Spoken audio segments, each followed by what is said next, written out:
So after so many reports of the iPhone 14, basically what's going to be happening with that iPhone and the iPhone surrounding this iPhone, it makes me think that the iPhone 14 is probably going to be one of those iPhones that's going to end early, not only in terms of maybe software, but also possibly in terms of the sales of this iPhone as well. So let me break this down. With the iPhone 14, Apple is still selling this iPhone brand new, which is not a shock. They do this every single year. Whenever a new iPhone comes out, they still go and sell the older ones typically. And with the iPhone 14, this iPhone has dropped down $100 in the used price, which is amazing.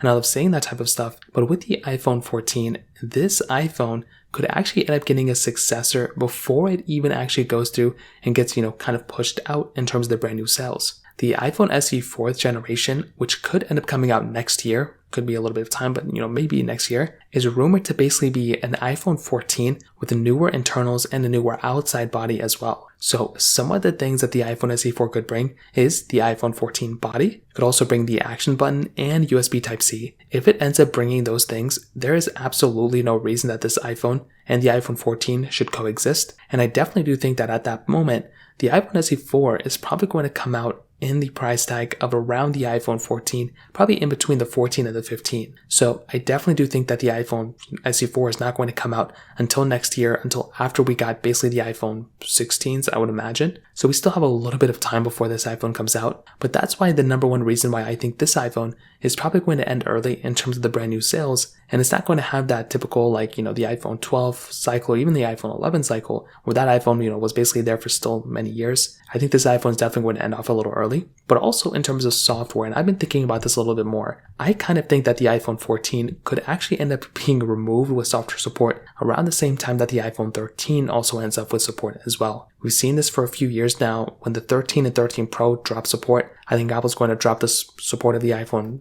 14 as well, especially if the iPhone 14 ends up being dropped early from Apple, based on the brand new sales. So that's another big thing to keep in mind too. Again, it's not a guarantee. We have no idea what Apple, is actually going to be doing. But if I had to kind of assume, that is essentially one of the first things I would kind of look at. Apple's probably going to end up removing that iPhone in the brand new market, and then they're going to drop that iPhone in terms of software updates around the same time when the iPhone 13 ends up getting dropped as well. So I guess we'll see what happens, but that kind of covers it up there. If you have any other thoughts or questions, let me know in the comment section below. Hit the like button, that'll mean so much, but definitely hit that subscribe button. More importantly than everything else, I love every single one of you guys. Hopefully I'll catch you guys in the next video. Peace out till then.